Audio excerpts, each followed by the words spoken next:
हम दुनिया की करीब करीब हर जटिल मशीन को आज खोल कर समझ सकते हैं। मतलब इंजन कैसे काम करता है या कंप्यूटर का प्रोसेसर कैसे डेटा प्रोसेस करता है, ये सब एकदम स्पष्ट है ना? हाँ बिल्कुल, इन चीजों को बहुत आसानी से नापा जा सकता है, देखा जा सकता है। वही तो। लेकिन जब बात अब हमारे अपनी ही दिमाग के भीतर झांकने की आती है या हमारी चेतना और रोजमर्रा के मानसिक तनाव को समझने की आती है, तो अचानक से वो सारी स्पष्टता न जाने कहाँ गायब हो जाती है। एकदम सही कह रहे हैं आप। मतलब हमारे पास कोई ऐसा एक्सरे या स्कैनर नहीं है जो ये दिखा सके कि हमारे विचारों के उस अथाह समुंदर में असल में चल क्या रहा है। देखिए, ये मानव अस्तित्व की सबसे बड़ी विडंबना है। जिस बुद्धि से हम पूरे ब्रह्मांड को डिकोड कर रहे हैं, उसी बुद्धि की आंतरिक दुनिया का हमारे पास कोई सीधा कोई भौतिक नक्शा नहीं है। हाँ, विज्ञान शरीर को तो समझ लेता है। बिल्कुल, शरीर को समझ लेता है, लेकिन मैं का जो एहसास है, जो चेतना है, उसकी जटिलता को समझना केवल प्रयोगशालाओं के बस की बात नहीं रही है। और इसीलिए आज की ये विस्तृत और गहन चर्चा बहुत ही खास होने वाली है। आज हम एक ऐसे ही प्राचीन नक्शे को डिकोड कर रहे हैं जो हमारी इसी आंतरिक दुनिया, हमारी चेतना का एक तरह से ब्लूप्रिंट है। हम बात कर रहे हैं सर्वसार उपनिषद की। ये हमारे पास मौजूद 108 उपनिषदों में 33वें स्थान पर आता है। और आज के इस अध्ययन के लिए हमने 2 बेहद दिलचस्प स्रोतों को एक साथ रखा है। जी, और वे स्रोत अपने आप में बहुत गहरे हैं। बिल्कुल। पहला स्रोत है ओशो रजनीश के सर्वसार उपनिषद पर दिए गए हिंदी प्रवचनों की श्रृंखला, और दूसरा स्रोत है इसी उपनिषद के सामाजिक, धार्मिक और वैज्ञानिक दृष्टिकोणों का विश्लेषण करने वाला एक आधुनिक शोध प्रतिवेदन। इन दोनों स्रोतों को साथ रखना ही अपने आप में एक अनूठा प्रयोग है। मतलब एक तरफ हमारे पास सदियों पुराना दार्शनिक ज्ञान और एक रहस्यवादी की व्याख्याएं हैं, तो दूसरी तरफ आधुनिक तंत्रिका विज्ञान, जिसे हम न्यूरोसाइंस कहते हैं, और मनोविज्ञान के ठोस तथ्य मौजूद हैं। सही बात है। और हमारा मिशन आज ये समझना है कि सदियों पुराना ये ग्रंथ केवल पूजा पाठ या कर्मकांड की कोई किताब नहीं है। बिल्कुल नहीं। बल्कि हम ये पड़ताल करेंगे कि कैसे ये प्राचीन ज्ञान आज के इंफॉर्मेशन ओवरलोड, बढ़ते मानसिक तनाव और यहाँ तक कि हमारे डिजिटल पहचान के संकट से सीधे तौर पर जुड़ा हुआ है। ये आज के समय की सबसे बड़ी जरूरत भी है। ये ज्ञान की गंगा बहती या नदी, वेदंत की ज्योति हर युग में जागी, मोक्ष की राह दिखाए ये परम ज्ञान। उपनिषद गंगा, उपनिषद गंगा। सनातन ज्ञान के लिए आरोग्यम सूत्र और वैदिक वाइब्स ब्लॉग को सब्सक्राइब करें। साथ ही इंस्टाग्राम और फेसबुक पेज को अभी फॉलो करें, लिंक डिस्क्रिप्शन में है। पर हाँ, इस चर्चा में गहराई तक उतरने से पहले ये स्पष्ट करना बहुत जरूरी है कि हमारे स्रोतों में ओशो के दार्शनिक विचार और कई तरह के धार्मिक व वैज्ञानिक दावे शामिल हैं। जी। हमारा उद्देश्य यहाँ किसी विशेष विचारधारा, धर्म या आध्यात्मिक मार्ग का समर्थन करना बिल्कुल नहीं है।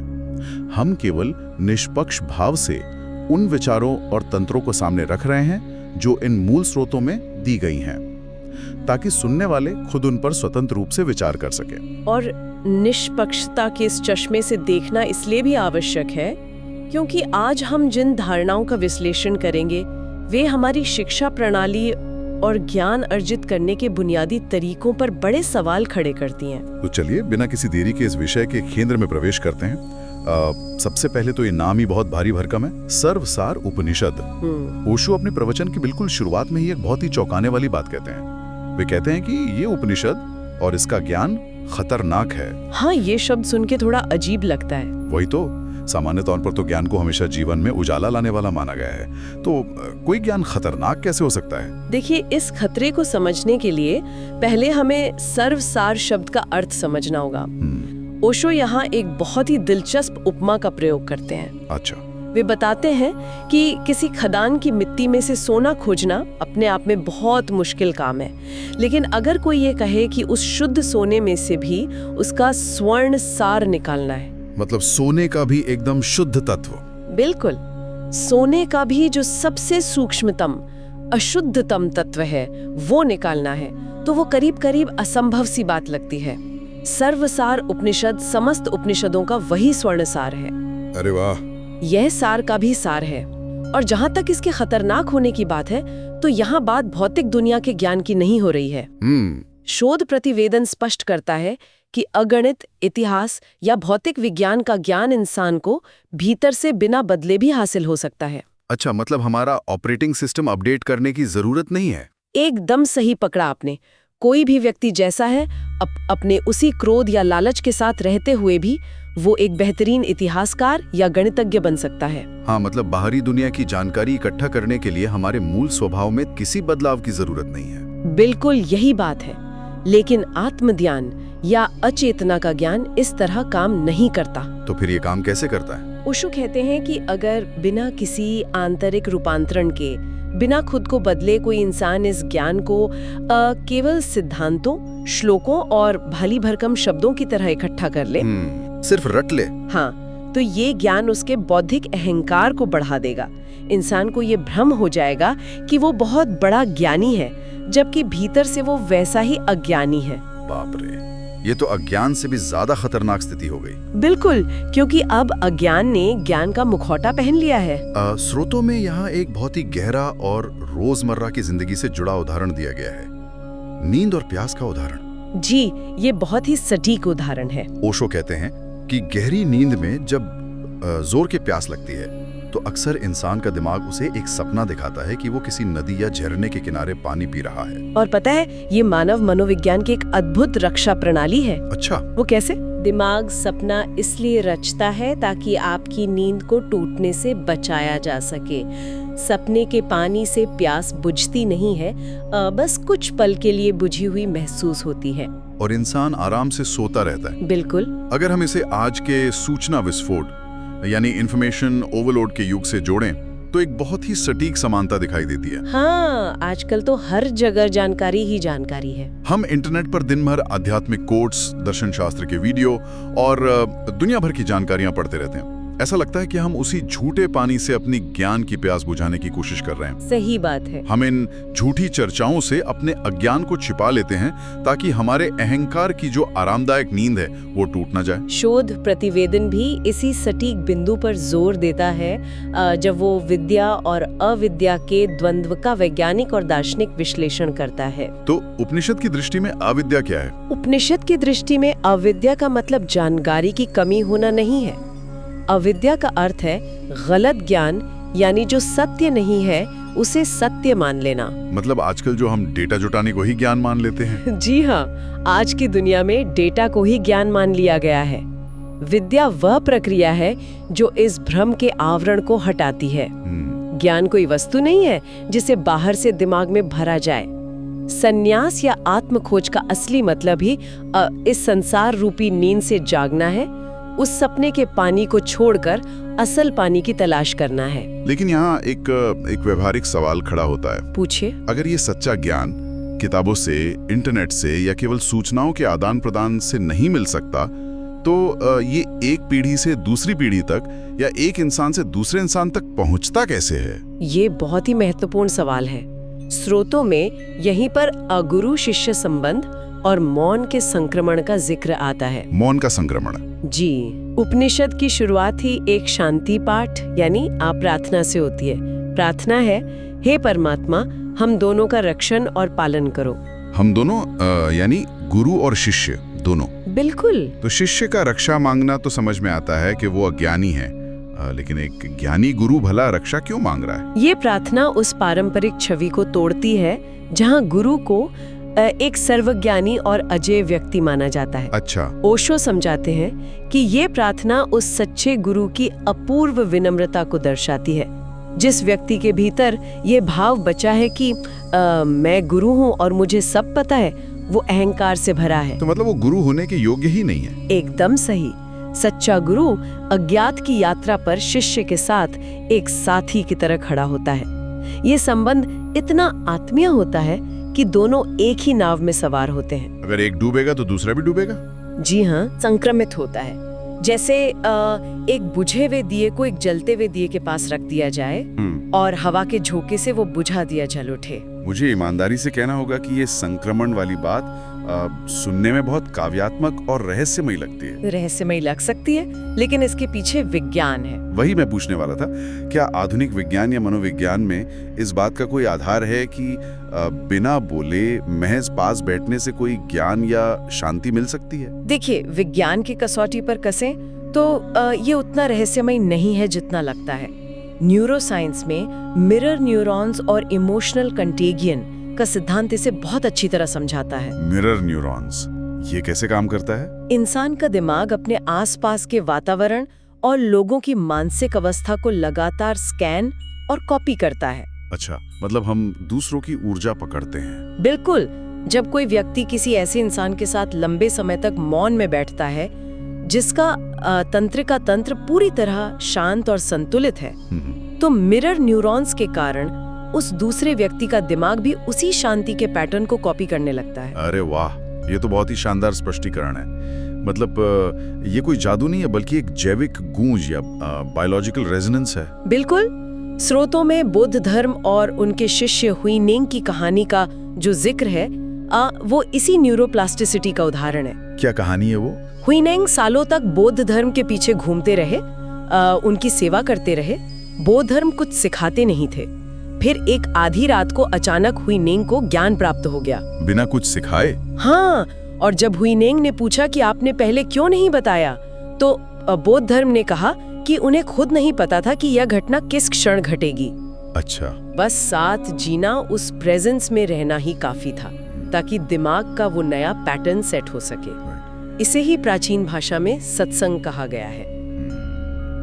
लेकिन सवाल ये है कि जब गुरु और शिष्य साथ बैठकर इस मौन की अवस्था में होते हैं, तो वे असल में किस अज्ञान को तोड़ रहे होते हैं? वे इंसान के उस सबसे बड़े अज्ञान को तोड़ रहे होते हैं कि मैं केवल ये शरीर हूँ। और यहीं पर शोध प्रतिवेदन मानव अस्तित्व को एक बहुत ही वैज्ञानिक मैप के जरिए समझाता है, जिसे पंचकोश सिद्धांत या 5 परतों वाला मॉडल कहा गया है। जी, मुझे लगता है कि ये इस पूरी चर्चा का सबसे रोमांचक हिस्सा है, क्योंकि यहाँ दर्शन शास्त्र और न्यूरोसाइंस आपस में हाथ मिलाते हुए दिखते हैं। बिल्कुल। उपनिषद का ये मॉडल बताता है कि मानव संरचना प्याज की परतों की तरह है। हम सिर्फ ये मांस और हड्डियों का ढांचा नहीं है। तो पहली परत क्या है? इसकी पहली परत है अन्नमय कोश, यानी हमारा भौतिक शरीर जो अन्न या भोजन से बना है। शरीर। दूसरी परत है प्राणमय कोश। ये हमारी प्राण ऊर्जा या जीवन शक्ति का स्तर है जो श्वास के जरिए पूरे शरीर को चलाता है। ओके।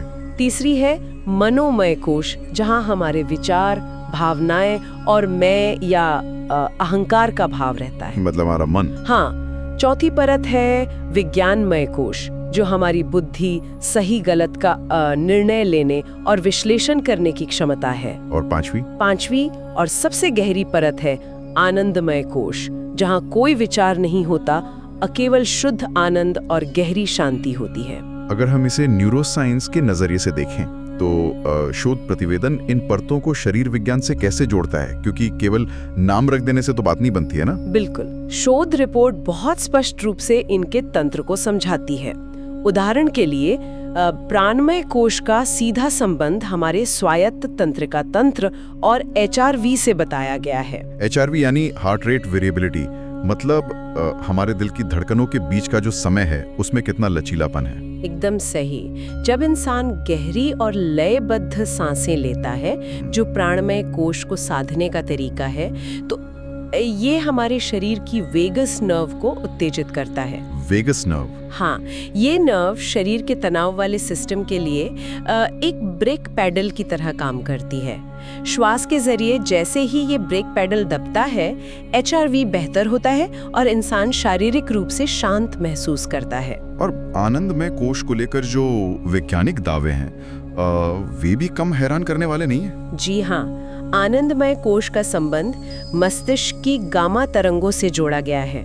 गामा तरंगे? हाँ, जब कोई व्यक्ति ध्यान की बहुत गहरी अवस्था में होता है तो ईईजी मशीनों ने मस्तिष्क में गामा तरंगों का एक बहुत ही उच्च स्तर रिकॉर्ड किया है। अच्छा, तो दिमाग में असल में फिजिकल बदलाव होते हैं? बिल्कुल, ये वो अवस्था है जहाँ दिमाग सबसे ज्यादा एकाग्र और एक ही समय में सबसे ज्यादा शांत होता है।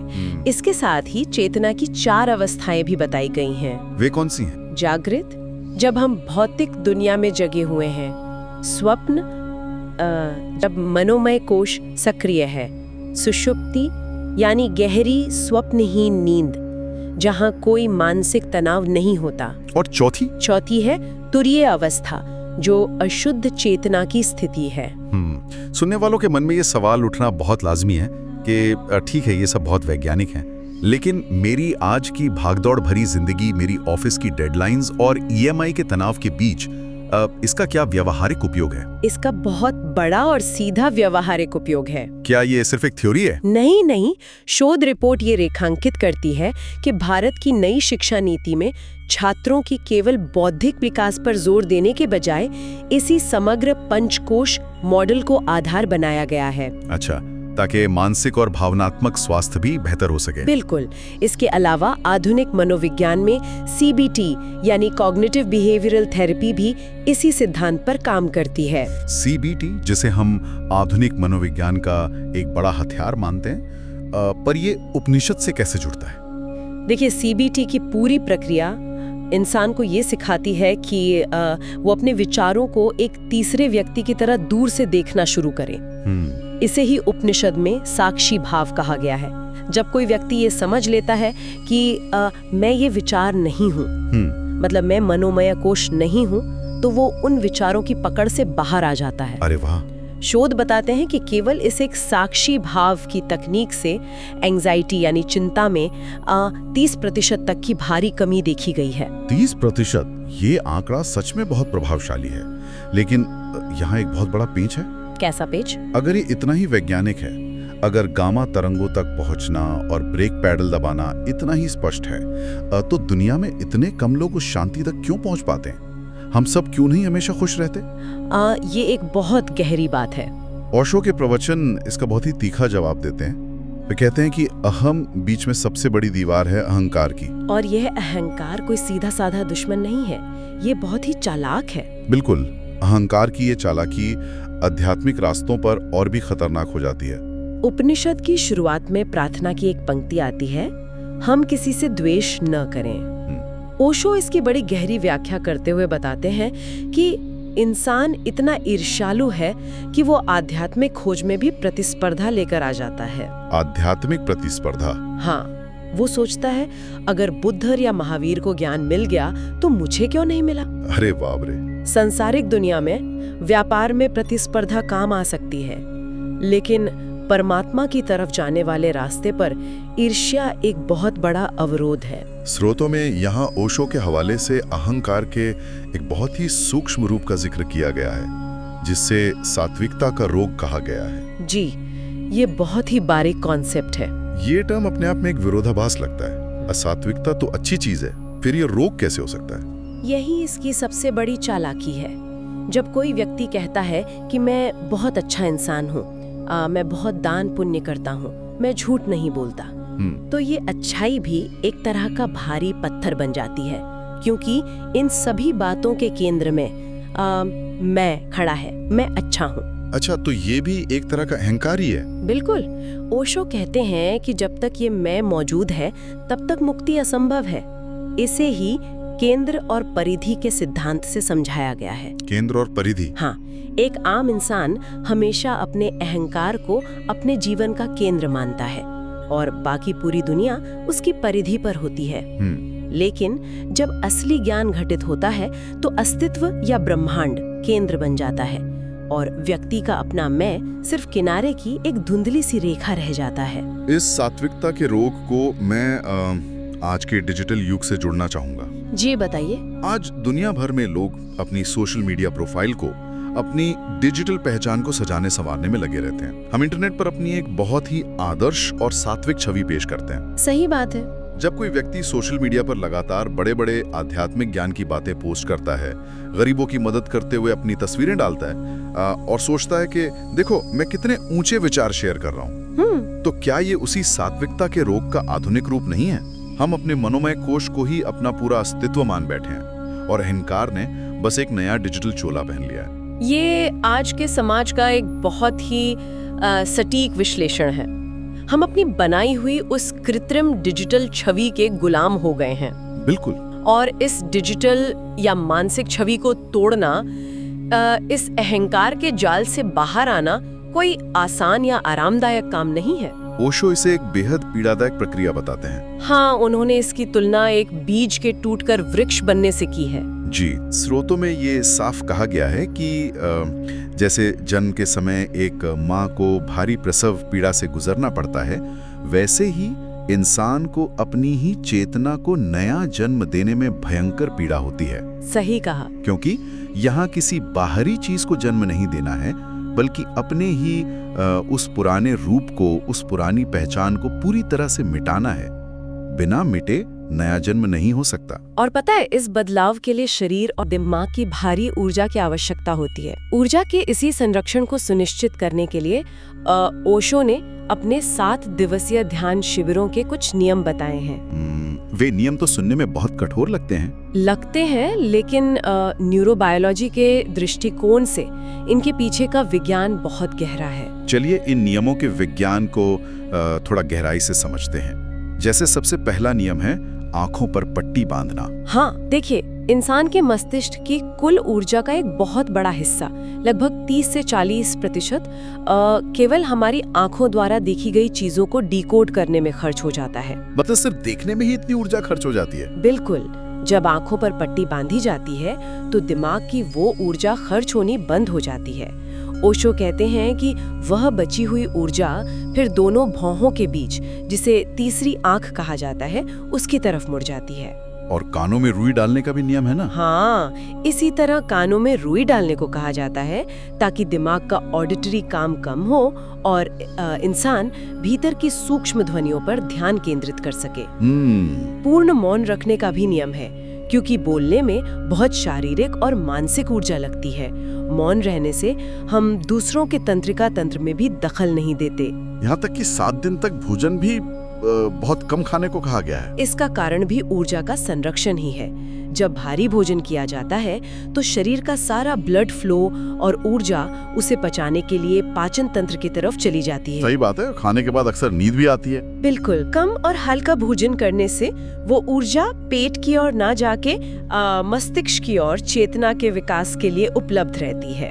स्रोतों में रात के एक विशेष प्रयोग का भी जिक्र है जो थोड़ा चौंकाने वाला है। जी। इसमें काम केंद्र यानी सेक्स सेंटर को शरीर में ऊर्जा पैदा करने वाला सबसे बड़ा डायनामो बताया गया है। ओशो कहते हैं कि रात में सोते समय उस केंद्र पर ऊर्जा को एक भंवर की तरह घूमते हुए महसूस करना है और फिर उस ऊर्जा को रीढ़ की हड्डी से होते हुए ऊपर मस्तिष्क तक ले जाना है। इसे कुंडलिनी का जागरण कहा गया है। ईमानदारी से कहूं तो ऊर्जा को रीढ़ की हड्डी से ऊपर खींचना, ये सब सुनने में बहुत ही रहस्यमय लगता है। लग सकता है। क्या इस प्रक्रिया का हमारे शरीर विज्ञान या बायोलॉजी से कोई लेना देना है? ये एक बहुत ही वाजिब सवाल है।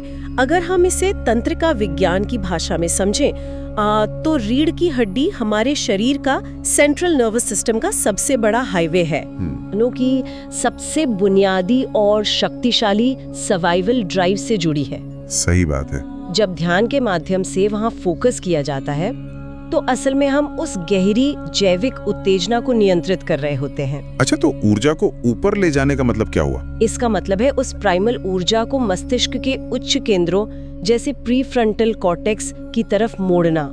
ये हमारे फोकस और रक्त प्रवाह की दिशा बदलने की प्रक्रिया है जो अंततः उच्च चेतना का कारण बनती है। तो ये पूरी प्रक्रिया किसी आरामदायक वीकेंड रिट्रीट या स्पा में जाने जैसी बिल्कुल नहीं है? बिल्कुल नहीं। अगर हम तकनीकी भाषा का उपयोग करें तो ये सच में अपने दिमाग के पुराने सॉफ्टवेयर को पूरी तरह से डिलीट करके एक नया ऑपरेटिंग सिस्टम इंस्टॉल करने की प्रक्रिया है। एकदम सही एनालॉजी दी आपने। इसमें बहुत सारी पुरानी फाइलें मिटेंगी, सिस्टम क्रैश होने का दर्द भी होगा और रीबूट होने में समय भी लगेगा। हाँ, पुराने कोड को पूरी तरह से मिटाए बिना नया कोड कभी काम नहीं कर सकता। और उस पुरानी पहचान, उस झूठे अहंकार का मिटना ही वो प्रसव पीड़ा है जिसके बारे में उपनिषद इतने विस्तार से बात कर रहा है। आज की इस गहन और विस्तृत चर्चा को समेटते हुए हम कह सकते हैं कि सर्वसार उपनिषद कोई आम किताब नहीं है। ये हमें ये देखने का नजरिया देता है कि हम केवल ये भौतिक शरीर या हमारी वो चमचमाती डिजिटल पहचान नहीं है जिसे हम रोज दुनिया के सामने पेश करते हैं। सही कहा। हमने ओशो के प्रवचनों से समझा कि बौद्धिक अहंकार कितना चालाक हो सकता है और सात्विकता का रोग कैसे अच्छे लोगों को भी जकड़ लेता है। साथ ही हमने ऊर्जा संरक्षण के उस गहरे विज्ञान को भी समझा।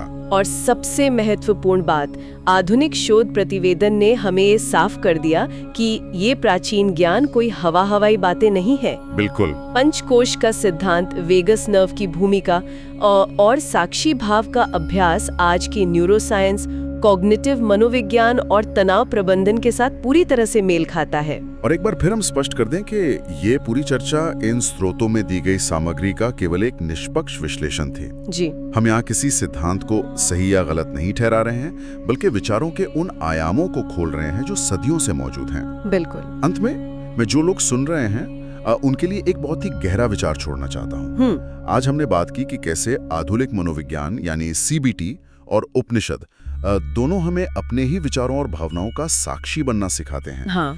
जब हम ऑफिस के तनाव में होते हैं, क्रोध में होते हैं या सोशल मीडिया पर अपनी छवि को लेकर बेचैन होते हैं, तो अगर हम एक कदम पीछे हटकर दूर से अपने ही दिमाग को एक साक्षी की तरह देखने लगे तो हम उस पीड़ा और एंजाइटी से मुक्त हो जाते हैं। ये तो हमने चर्चा की। हाँ, लेकिन जरा शांति से सोचिए, जब इंसान ध्यान में बैठता है, आंखें बंद करता है और अपने ही विचारों को आते जाते देखता है, तो वो जो साक्षी है, जो भीतर बैठकर ये सब देख रहा है, उस साक्षी को